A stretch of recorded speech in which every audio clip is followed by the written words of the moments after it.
Les gars, on va reparler vite fait d'Arès le temps que vous posiez vos questions. Arès, c'est pas samedi cette fois-ci, c'est vendredi au Dôme de Paris. Je vous envoie une petite vidéo histoire de vous remettre dans le bain. C'est ça. Arès, c'est.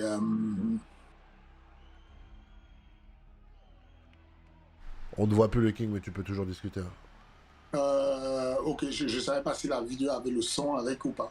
Je sais pas, les gars, sur le chat, dites-moi s'il y a le son sur la vidéo. Hmm.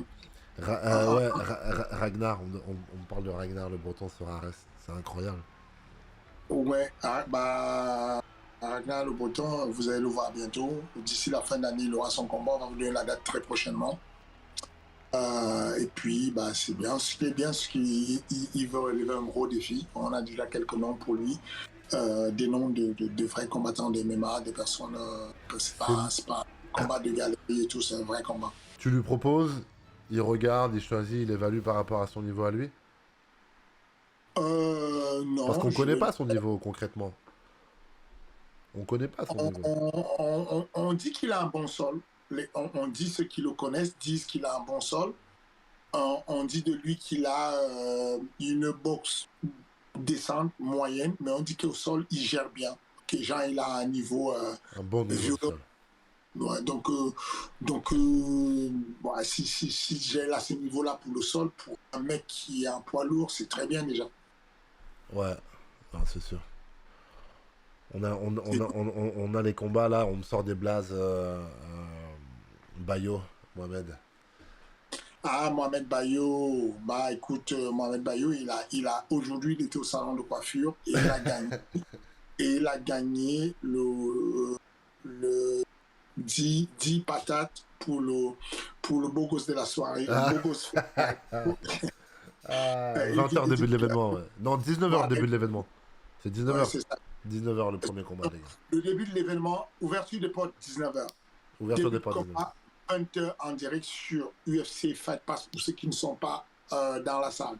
À partir de 23h sur l'équipe, donc le canal 21 de votre chaîne de télévision, vous n'avez rien à payer, hein, c'est la TNT. Vous zappez jusqu'au canal 21, vous avez l'équipe qui vous donne l'événement gratuit à partir de 23h. Et en même temps, pour la première fois. Je pense qu'on peut en parler maintenant, ouais.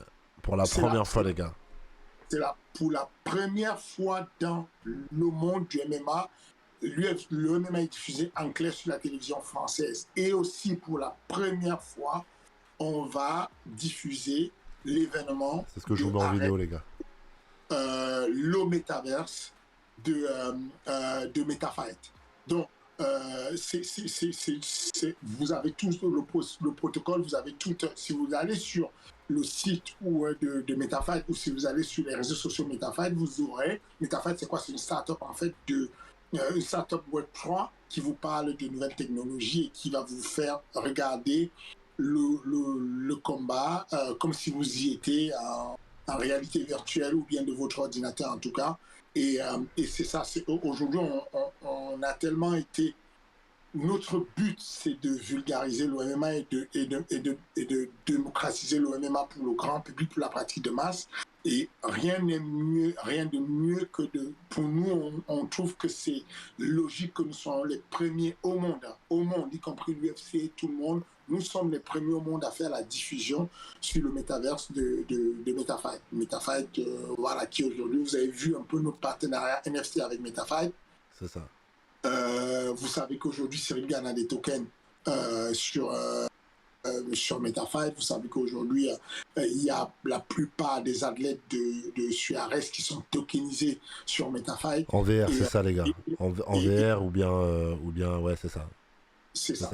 Donc aujourd'hui, vous avez l'occasion, voilà, le vendredi 20, vous aurez l'occasion d'avoir quelques fights sur...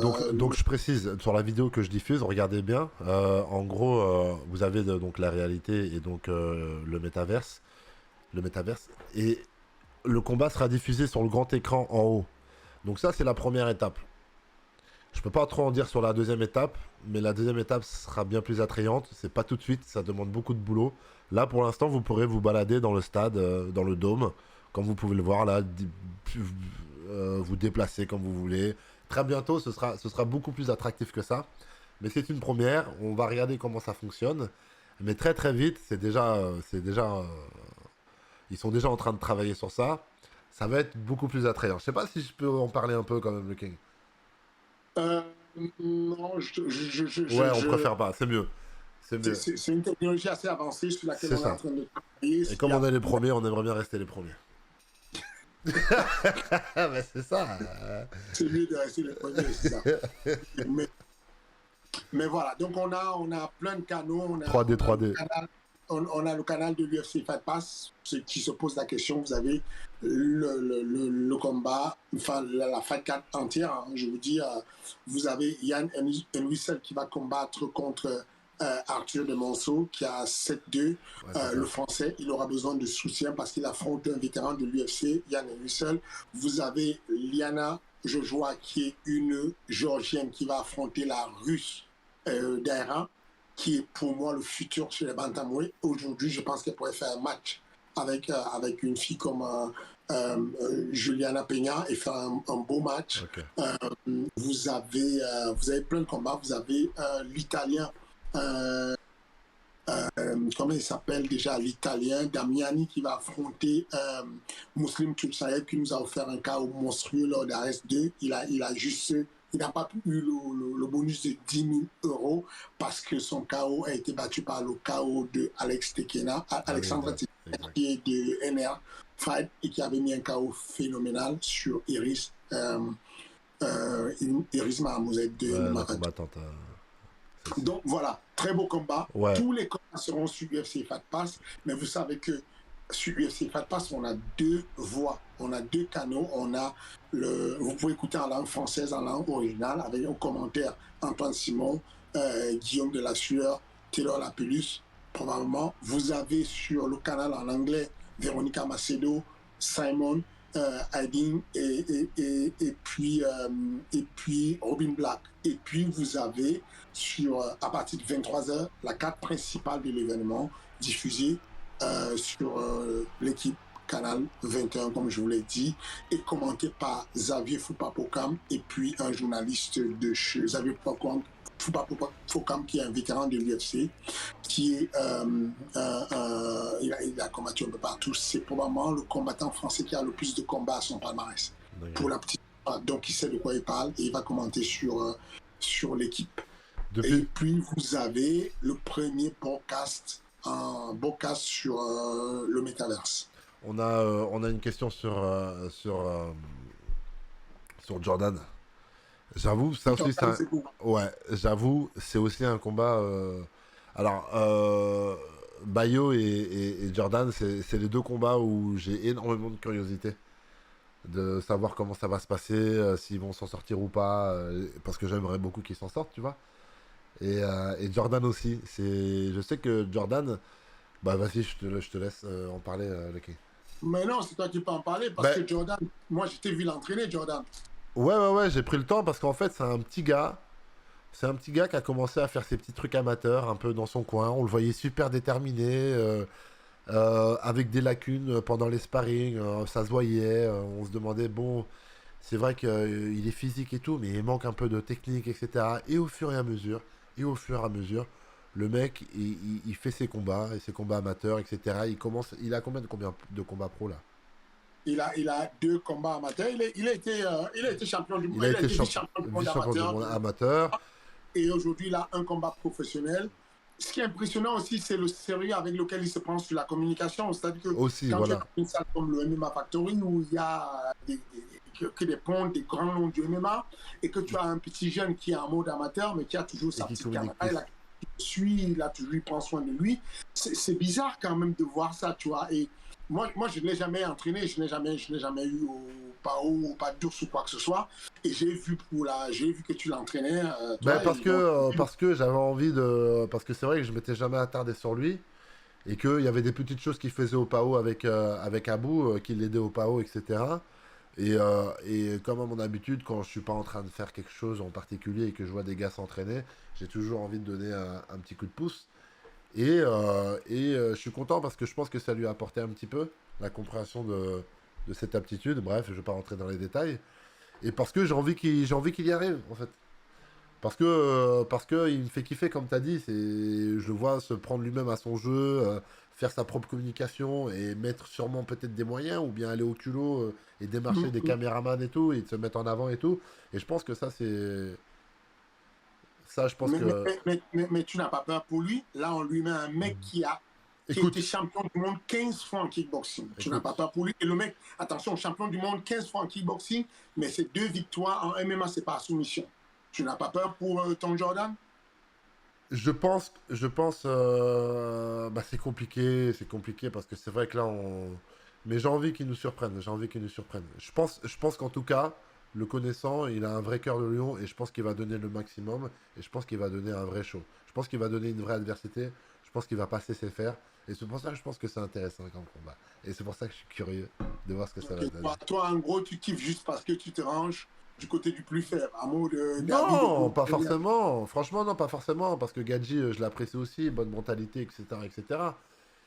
Franchement, je suis pas forcément plus l'un que pour l'autre, vraiment. Genre, Donc, je suis là vraiment en mode neutre, tu vois. Je suis juste curieux de voir ce que ça va donner, de ce que tel athlète et tel athlète va pouvoir donner. Je c'est suis ça. Moi, je pense qu'il est très spectaculaire et que on aura déjà des projections incroyables parce que sa manière de faire de tomber, lutter, ouais, c'est toujours dans le. c'est jamais des petits balayages, c'est tout des gros transports en commun. Enfin, c'est des voilà quoi. Et puis du côté de Gavi, On me, on- attention. on me demande, excuse-moi le King, je te coupe parce que ça fait 10 fois que je le vois. Je vois le nom de Cédric Doumbé accompagné d'Arès. Mhm. Est-ce qu'il y aurait des bruits de couloir? Est-ce que. Il y a Je des. ne suis pas au courant. Je ne suis pas au courant. Je ne sais pas. Je n'ai pas d'informations dessus. Je suis pas au courant. Enfin, normalement, s'il y avait des trucs en coulisses et tout, je serais au courant. Je pense qu'il a une voix qui est assez bien tracée, qui se passe bien. Donc, On me dit aussi, qu'est-ce que tu en penses s'il va à l'UFC, Doumbé en UFC, un avis du King. je pense qu'il pourrait. Je l'avais déjà dit une fois. J'avais dit que je pense qu'il pourrait. S'il travaille sérieusement, je pense qu'il pourrait travailler, il pourrait aller loin, il pourrait faire quelque chose de correct. J'avais déjà eu, je m'entends très bien avec son, je ne sais pas si c'est toujours son manager, ça fait longtemps que je ne lui ai pas posé la question, mais en gros, c'est lui qui m'avait dit que c'est Odi Atta, le manager de Conor McGregor, c'est le même mec qui était le manager De de, Cédric. de Cédric, après que Cédric soit parti de notre management. Donc, je pense que ils ont des bons projets ensemble, en tout cas.